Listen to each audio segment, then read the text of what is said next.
Gracie. I think it's time to go live. You ready? Oh, no. Hold on. Wait, if I push, what if I push? Oh my gosh, where are you going? I don't understand. We're live right now. Oh, I didn't We say, better get to the intro. I didn't say it was okay.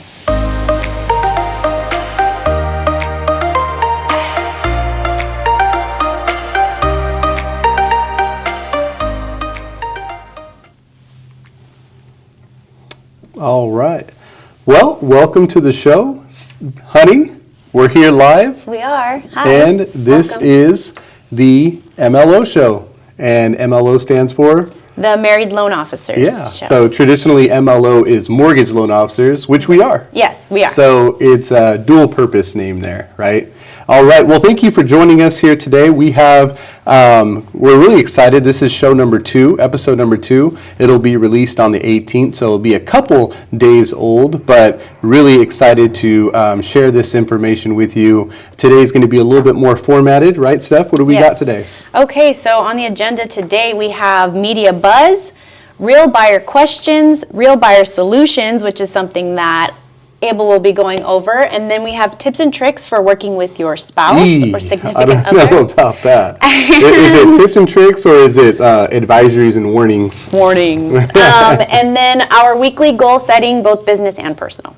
All right. That sounds like quite the agenda here. Yes. So let's get started. Okay, What's so buzzing in the media? What is buzzing in the media? U.S. mortgage interest rates drop back below 7%. Abel, can you give us some information on that? Yeah, so mortgage interest rates definitely been the hot topic all year long, right? We've seen year over year in jumps in interest rate more than we've seen in the last 40 years, right? This is the largest jump that we've seen in interest rates, and it continues to go up, but the reason for this is the Fed Reserve's battle with inflation. They are determined to put a grip on inflation, reduce it, right? So their biggest tool is leveraging their ability to increase interest rates for the cost of money. And this all breaks down to if they can increase the cost of money, then they're going to slow down consumers, right? If we go back to basic economics, if they can slow down consumption of products, that'll allow more product, and so more supply, essentially. So if there's less demand, there's more supply, the cost of that supply will then be reduced, right? Again, basic economics, supply and demand. So this isn't the rising and the playing with interest rates is not just pertaining to mortgages, it's pertaining to all other industries, auto, small businesses, personal loans, the cost of money in general, right?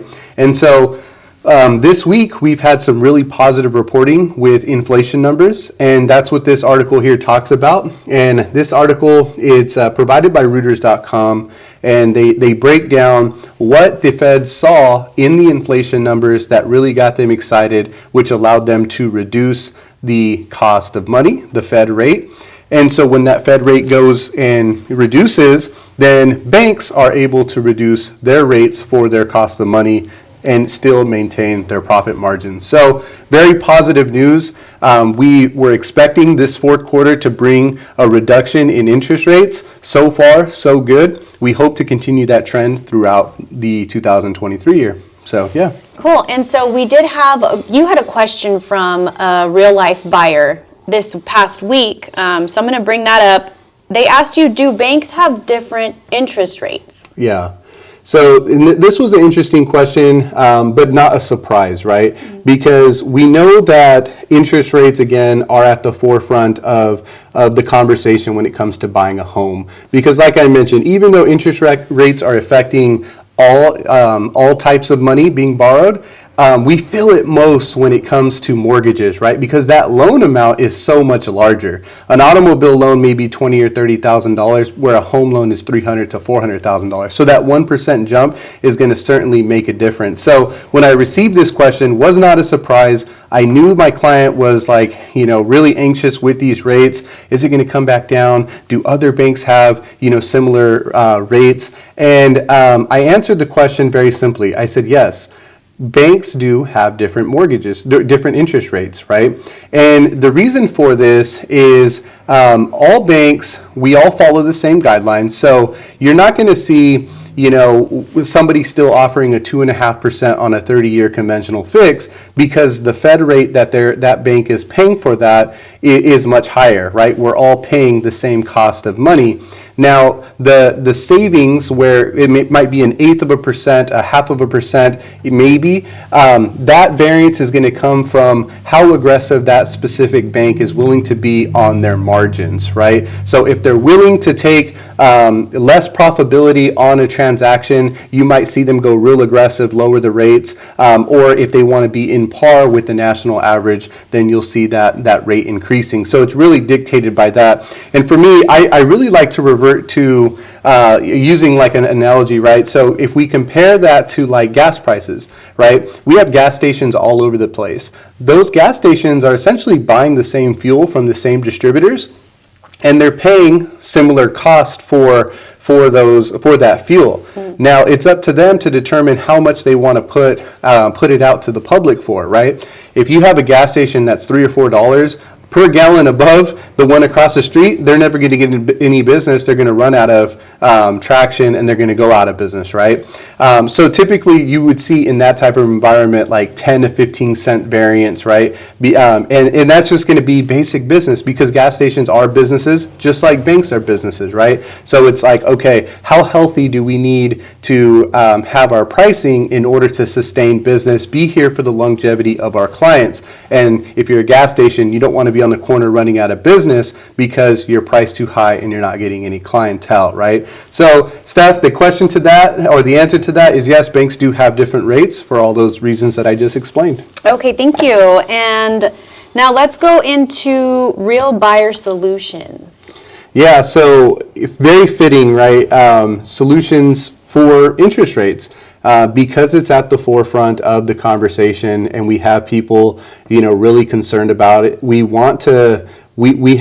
obligated to not only provide solutions, but be very informative with these solutions, right? Mm-hmm. So if interest rates are currently a big concern, there are tools and resources that you can leverage in order to reduce your interest rates either temporarily or long term, right? So the most basic and obvious thing that a client can do to reduce their interest rate is to improve their credit score. When we hear these numbers that are being provided, like on articles such as this, or if you're Googling national averages, those numbers are based off of typically a 700 credit score, right? Especially if you're looking at a big box bank like Bank of America, Wells Fargo, you're talking 700 plus credit scores.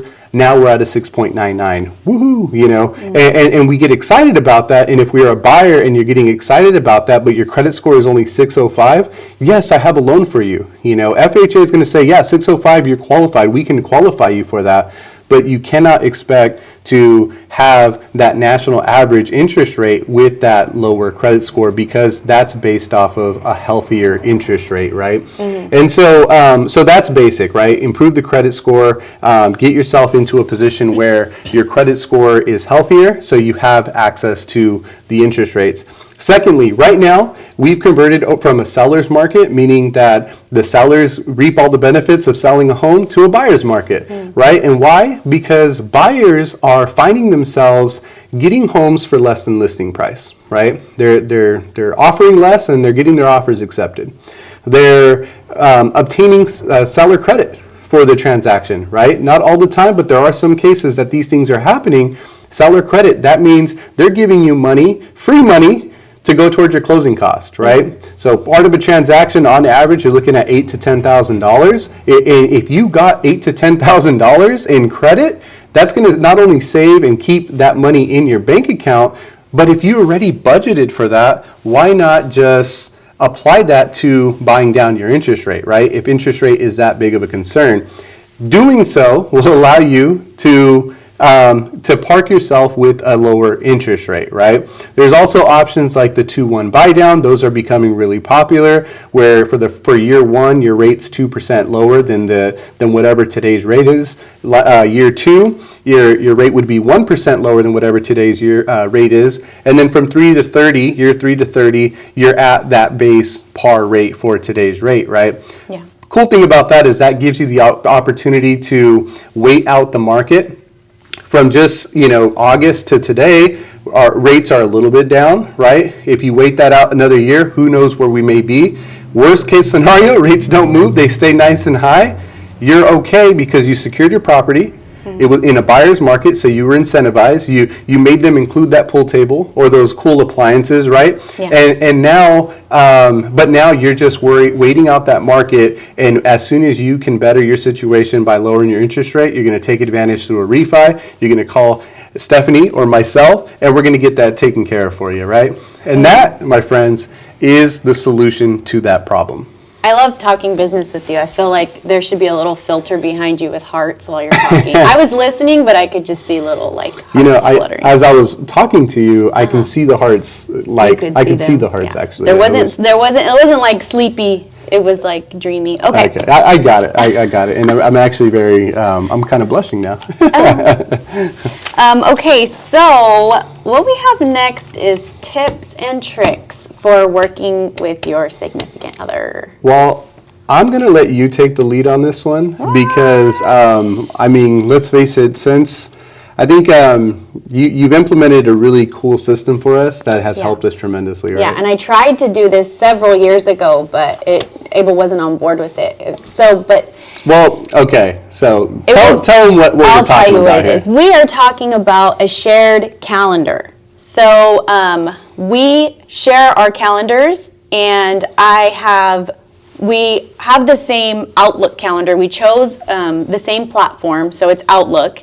And what we do on there is anytime we have an event, a meeting, even if it's business or personal, I get on there and I update the calendar with whatever events are coming up, whether it's, meeting with realtors or baby showers or birthday parties. We have this shared calendar so that we know what's going on. Even if it's something for me, like I have an appointment, I'll put it on his calendar so he knows that I have an appointment. He's not invited to it, but Yeah, that's some of that stuff I don't want to be invited to be fair. Okay. Well, and so look, we're not, and again, I'm glad you clarified, we're not talking about your old traditional calendar that you physically write in and it's posted on the wall at home. And the reason why that didn't work out for us was because we're so busy, right? Yeah. And we're always on the go. We have 3 children. We're part of several service clubs, very involved in our community. We sit on several boards. Meanwhile, we're trying to be successful loan officers. Mm-hmm. We're trying to be good friends, good kids, good brothers and sisters, right?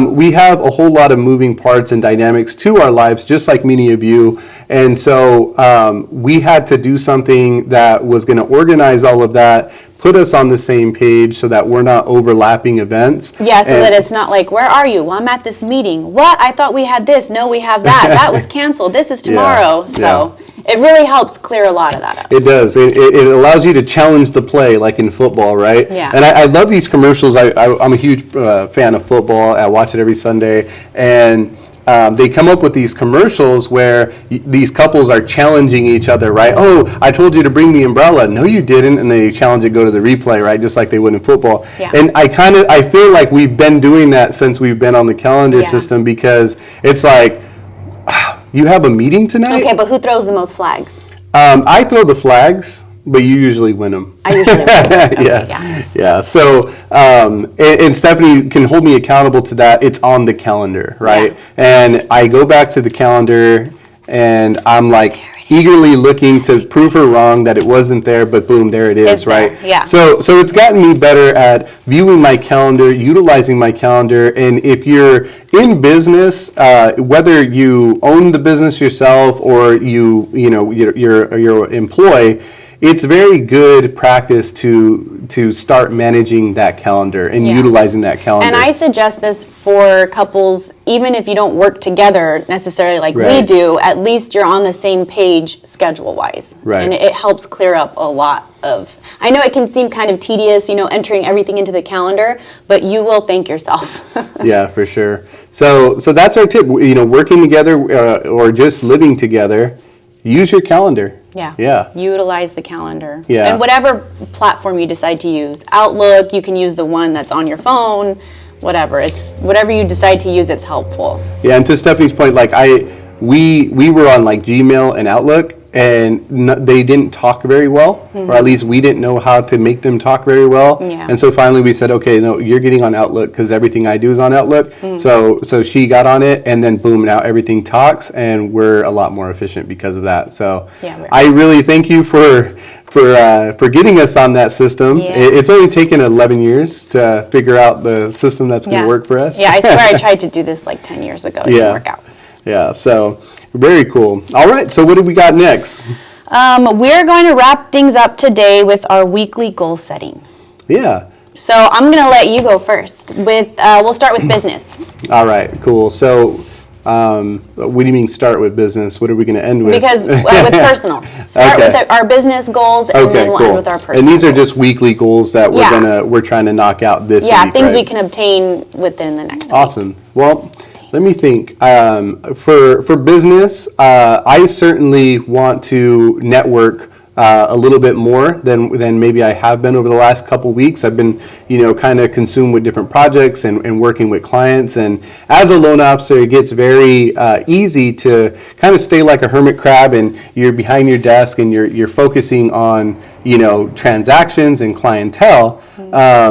And then you forget to kind of go out and mingle and meet meet with your business partners, meet with potentially, new business partners. So my goal this week is to get in front of at least 10 different referral partners and meet with them, whether it be 10-minute meets or, half a day meets, whatever their time's going to allow, and just remind them that we're here, update them with some of the neat things that we have going on here in the office. So my goal is 10 faces to face. 10 faces. Okay, all right. Okay, so I'm a very new loan officer, very new to the industry.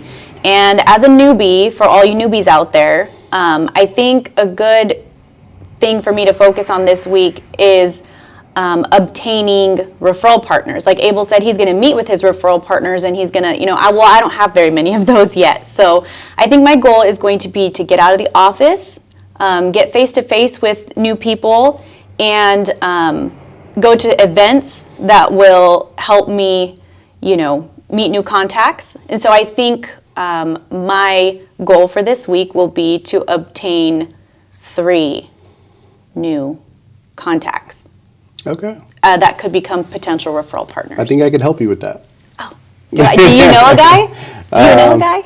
Well, yeah. Oh, okay. Very cool. Well, those are good business goals, and it's always healthy to have, we have our long-term goals, of course, and we'll eventually share those with our viewers, but it's good to have those short-term weekly goals, and they really help me, because at the end of the week, it's like, was that a successful week?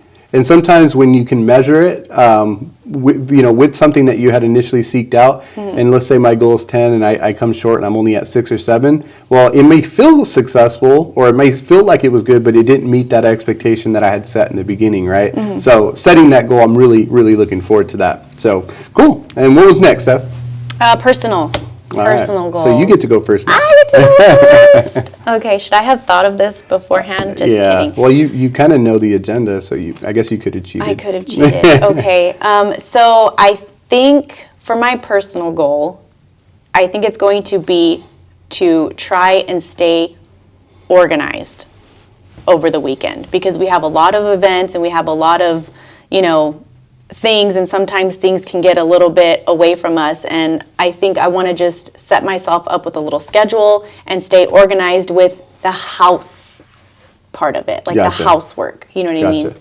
So the calendar is more for like the events outside of the house. Yeah, But it doesn't have we need like to prep, laundry. like, inside the house, yeah. it doesn't have like laundry, grocery shopping, like stuff Yeah. like that. And that stuff can get away from you. You get home, you're tired, and then it's like, I'll go get groceries tomorrow, and then you're ordering pizza. So, Yeah. I don't That mind. seems to kind of be your trend, right? What? Fall behind, order pizza. I'm just kidding. I I'm going to get mean, myself in trouble. I better stop. I might, manipulate the system a little. Yeah, for sure. Awesome. All right, cool. Well, I And your guess that wraps it personal goal. up. No. I got personal goals. You here. have personal goals. Yeah, so personally, let me think here for 2 seconds. 1, 2. Okay. As something, one thing, I found this SD card, right? And it had a bunch of old videos. And it had some videos of my grandfather who passed away just a few short years ago. And so I'm watching these videos, and I couldn't help but to think of what he used to say all the time, right? Which was never go to bed mad, right? And so sometimes in the hustle and bustle, it's very easy as a married couple to find yourself going to bed angry or upset, Or right? frustrated. Or frustrated, whatever, right? yeah. So my goal this week is to put that into practice. So give myself 7 days of not going to bed upset with you or the boys. Maybe just make amends with whatever issues or dramas that we have or challenges that we have and we're facing, and not let them interrupt my sleep, because it's like, Do I make you lose sleep? well, I don't. I don't want you. Okay, maybe two reasons, right? Okay. It's okay.